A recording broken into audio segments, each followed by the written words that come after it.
गरीब साध साध सब नेक हैं, आप अपनी ठोरे, जो सतलोक ले जाएंगे वो साधु कोई और।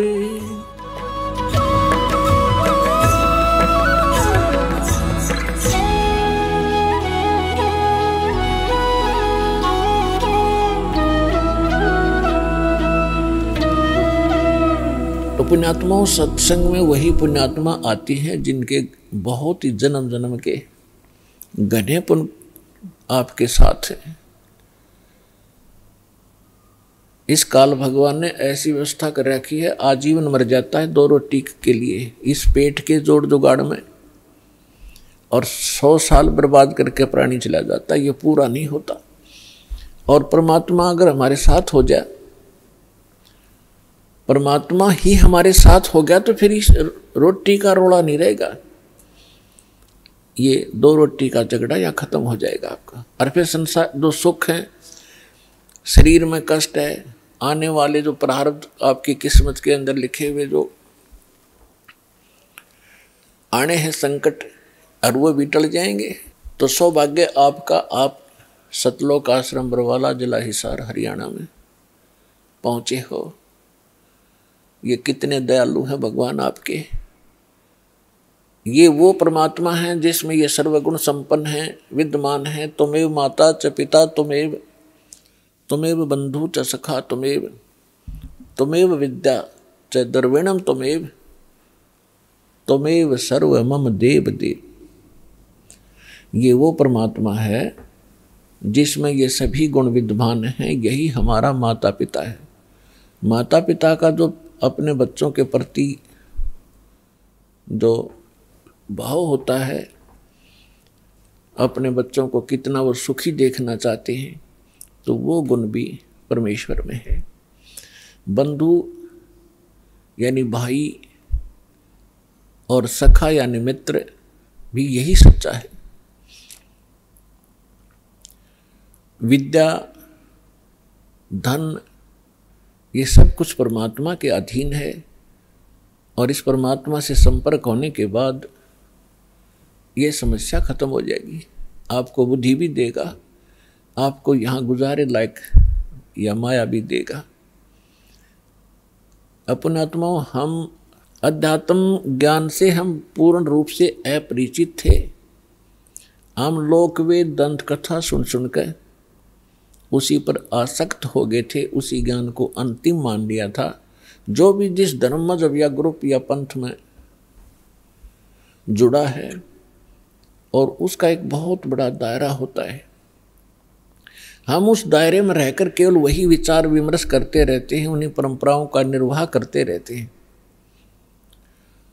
जिस कारण से हमें कोई ऑब्जेक्शन नहीं होता कि जो हम कर रहे हैं ये गलत भी होगा। और गलत और ठीक का ज्ञान सत्संग से होता है। सत्संग स्वयं परमात्मा ही कर सकते हैं।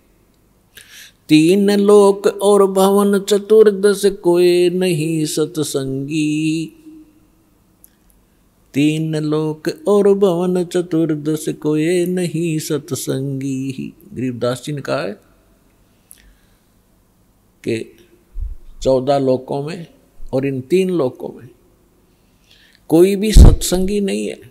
सत्संगी मीन जिसको यथार्थ अध्यात्म ज्ञान हो, सच्चा ज्ञान हो। एक परमात्मा कबीर जी को छोड़कर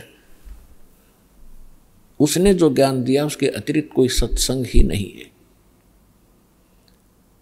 तो पुण्यात्मा, जो व्यक्ति प्रथम बार ये सुनता है कि किसी को भी ज्ञान नहीं, तो उसके यह बात गले उतरा को नहीं। कारण क्या है कि हमने अज्ञान सुन रखा है, ज्ञान कभी सुना ही नहीं। आपको बहुत बार सिद्ध किया है कि देवी पुराण के अंदर, गीता प्रेस गोरखपुर से प्रकाशित 28 से लेकर 28-29 पृष्ठ पर स्पष्ट किया है। प्रथम स्कंद में व्यास जी पूछ रहे हैं नारद जी से।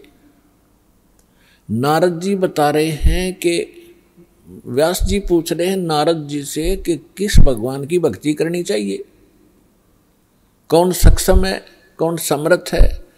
तो नारद जी कह रहे हैं कि एक समय मेरे पिता ब्रह्मा जी को यह देखकर बड़ा आश्चर्य हुआ कि भगवान विष्णु जी समाधि लगाए बैठे थे। ब्रह्मा जी ने पूछा कि हे देवेश्वर, सारी सृष्टि के पालक, आप किसकी भक्ति करते? तो विष्णु जी ने कहा कि मैं दुर्गा की भक्ति करता हूं, देवी की। अरे इससे ऊपर मैं किसी को भगवान नहीं मानता, मैंने पता ही नहीं। मेरे लिए ये फाइनल गॉड है देवी, मैं इसकी भक्ति करता हूं। फिर 7वें स्कंद में देवी 562 पृष्ठ पर हिमालय राजा को ज्ञान देते समय श्री देवी जी कहती है कि राजन, तू और सब बातों को छोड़ दे, एक ब्रह्म की पूजा करो। ब्रह्म ज्योत निरंजन काल 21 ब्रह्मांड का जो मालिक है, उसका ओम नाम है।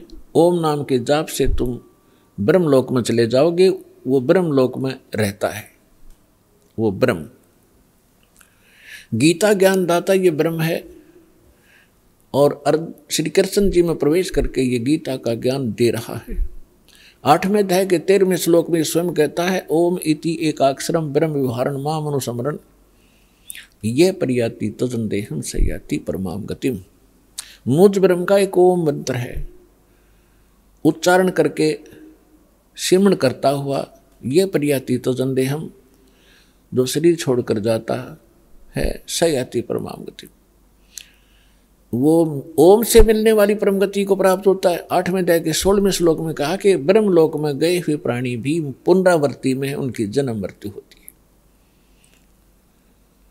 गीता अध्याय नंबर 2 के श्लोक 12 में, गीता अध्याय नंबर 4 के श्लोक 5 और 9 में, गीता अध्याय नंबर 10 के श्लोक नंबर 2 में गीता ज्ञानदाता कहता है, अर्जुन तेरे और मेरे बहुत जन्म हो चुके, तू नहीं जानता, मैं जानता। इससे सिद्ध है कि ब्रह्म भी नाशवान है। गीता अध्याय नंबर 18 के श्लोक नंबर 62 में, गीता अध्याय नंबर 15 के श्लोक नंबर 1 से 4 में गीता ज्ञानदाता कहता है कि संसार रूपी वृक्ष ये उल्टा लटका हुआ पीपल का वृक्ष समझो। ऊपर को जो जड़ है वो तो पूर्ण परमात्मा है, परम अक्षर ब्रह्म है, और अन्य इसके जो नीचे को शाखाएं हैं, जो संत इन सभी विभागों को बता देगा संसार रूपी वृक्ष की, स वेदवित, वो तत्वदर्शी संत है।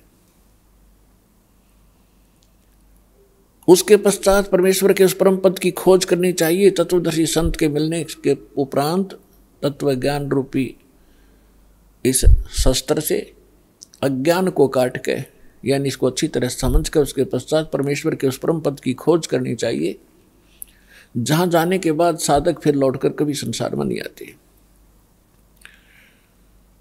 18वें अध्याय के 62वें श्लोक में कहा कि अर्जुन तू सर्वभाव से उस परमेश्वर की शरण में जा, उसकी कृपा से तू परम शांति को और सनातन परम धाम यानी शाश्वत स्थान अमर लोक को प्राप्त होगा, जहां जाने के बाद साधक फिर लौटकर कभी संसार में नहीं आते, उनकी जन्म मृत्यु नहीं होती।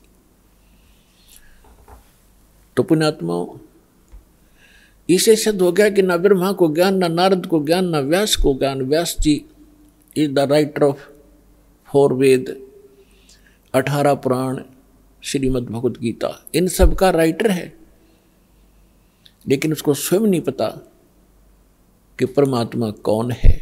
विष्णु जी को नहीं मालूम, वो दुर्गा को सर्वश्रेष्ठ मानता है, और दुर्गा जी कहती है ब्रह्म की पूजा करो, ब्रह्म कहता है परम अक्षर ब्रह्म की पूजा करो। तो ये ज्ञान परमेश्वर देता है, और इससे सिद्ध हो जाता है 3 लोक और भवन चतुर्दश कोई नहीं सत्संगी।